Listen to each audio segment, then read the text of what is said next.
But first, a signature campaign pledge from President Trump came to fruition on Monday as the U.S. officially moved its embassy to Jerusalem. Mr. Trump's senior advisor and son-in-law Jared Kushner was part of the delegation on hand at the ceremony. In December of last year, President Trump announced to the world that the United States would finally recognize the truth, that Jerusalem is the capital of Israel. He also declared that we would soon move our embassy from Tel Aviv to Jerusalem, and just 5 months later, we are standing on these grounds. While presidents before him have backed down from their pledge to move the American embassy once in office, this president delivered, because when President Trump makes a promise, he keeps it. Just miles away from the celebration, a stark contrast. Thousands protested near the border fence separating the Gaza Strip from Israel. As protesters approached that area, shots came from the Israeli military, killing more than 50. Jeff Glor anchored Monday's CBS Evening News from Jerusalem and filed this report. Hallelujah. With about 800 in attendance, the mood inside the embassy was festive.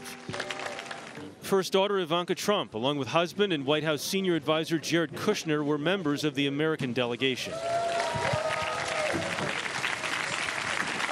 We welcome you officially and for the first time to the Embassy of the United States here in Jerusalem, the capital of Israel.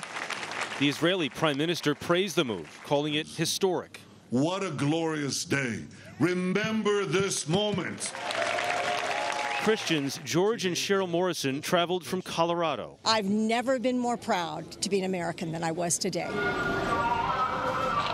Just 10 miles away in Ramallah on the West Bank, we met with Palestinians who were angry, believing that today's embassy move destroys their dreams of making Jerusalem their capital. Can Jerusalem be for both Palestinians and Jews? No, Jerusalem just for Palestinian people. Only Palestinians? Just for Palestinian people. This is our rights, and this is our history. Mustafa Barghouti is a 64-year-old doctor and a longtime member of the Palestinian parliament. Do you think the two-state solution is dead? The two-state solution is in serious trouble. Serious trouble? Yeah, it can die. A march here began as planned. It was one of several across the West Bank today. They're coming down all the streets into the main square. From there, they move to one of the refugee camps, and then from there, go to a crossing into Israel. And that is often where you see the flashpoints where violence can happen.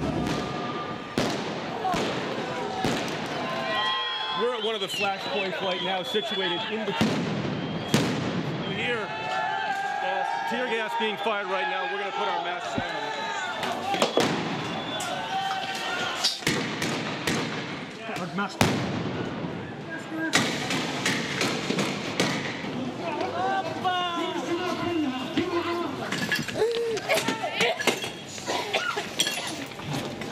These girls use their hands and hijabs to try to keep the tear gas off them.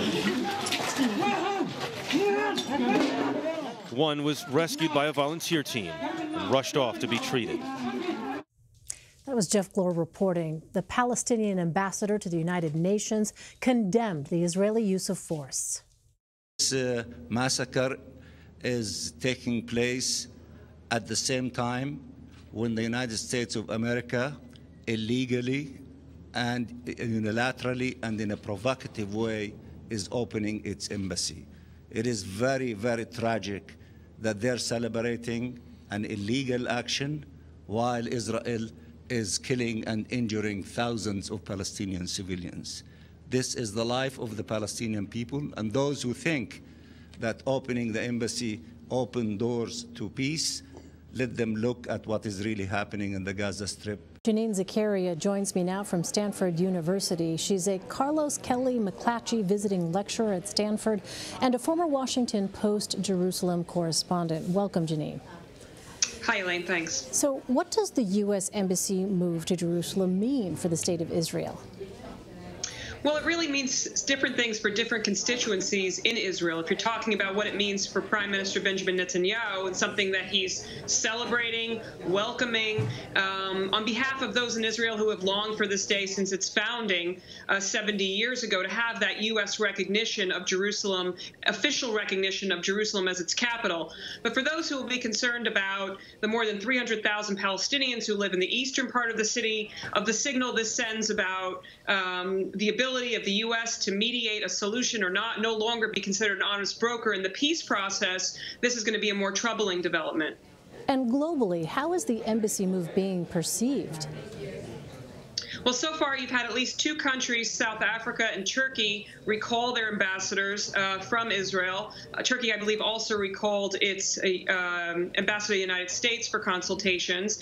You've had condemnations from countries that you might expect related to the violence that erupted and the clashes today that killed more than 55 Palestinians in Gaza from Egypt, the Saudis and others. And you've had just a range of condemnations because of what's going on in Gaza. And it was a very difficult split screen today to see the celebrations on the one hand that were taking place from the American delegation and the Israelis around the embassy move, while you had the most deadly violence on the Gaza border since the 2014 war. Well, White House Deputy Press Secretary Raj Shah addressed the violence in Gaza at Monday's press briefing. Let's listen to a bit of that. We're aware of the reports of continued violence in Gaza today. The responsibility for these tragic deaths rests squarely with Hamas. Hamas is intentionally and cynically provoking this response, and as the Secretary of State said, Israel has the right to defend itself. What do you think the effect is of the United States putting blame squarely on Hamas for this violence?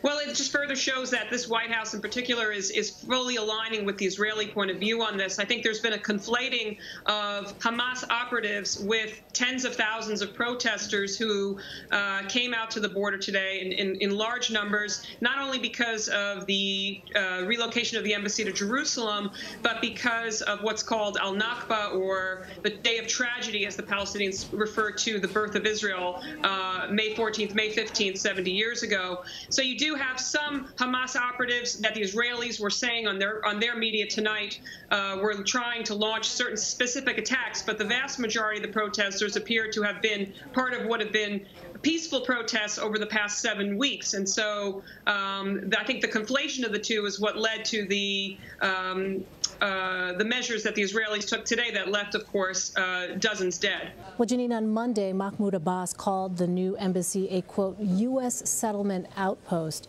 How will the embassy move affect future peace negotiations? I mean, there are some who think that perhaps this is going to be part of some peace plan that Jared Kushner, the president's son-in-law, is pushing, that maybe this is a way to make the Israelis feel great, that the U.S. is supporting that their claims to Jerusalem as their capital. The problem is that this was not accompanied with a recognition in real time of Palestinian claims to the eastern part of the city, where, as I mentioned, more than, have a large number of Palestinians, tens of thousands of Palestinians living. And so the question is how this might fit into an overall peace plan. For now, it looks like the U.S. really has made itself not a broker that the Palestinians can work with. They said that quite forthrightly. So is that the message then that's being sent to the Palestinians with this embassy move? Yeah, I think so. I mean, the president said in December, when he announced that this was going to happen, that the U.S. was not making any decisions about final borders. So, I mean, there is, in theory, a chance that there could be negotiations around that. But just the symbolism today of putting up a plaque that says Jerusalem, Israel, for the viewers to recognize that Jerusalem is the most contentious Israel of what are known as the final status, the most contentious among the final status issues that need to be negotiated between the sides. The 2000 Camp David summit broke down about Jerusalem. This is not something that can be handled lightly or in a way that makes it look like the United States is favoring Israel. So for me, it really makes it difficult to see how the United States remains the broker of the peace process. Well, casino billionaire Sheldon Adelson was at the embassy opening. He at one point had offered to pay for part of the new embassy. What do you think his presence at this ceremony signifies about his influence in pushing for the move? I think he had an enormous influence here. While Bibi Netanyahu celebrated it today and was thrilled, this was not something that he was pushing for actively. It just wasn't. I mean, so the person that was really pushing it was Sheldon Adelson, a big supporter of President Trump, this Las Vegas magnate, and who's now, I think it's been reported, is putting $30 million into getting Republicans reelected in November. He, if you look back at news reporting from about a year ago, was expressing frustration that Trump had not yet made good on his pledge to move the embassy, something he did just a few months after that. So I think he had a huge influence on this, in addition to the other main constituency that President Trump is trying to please, which are evangelical Christians in the United States. Well, Mitt Romney denounced the pastor who gave the prayer at the opening. Tell us about that controversy.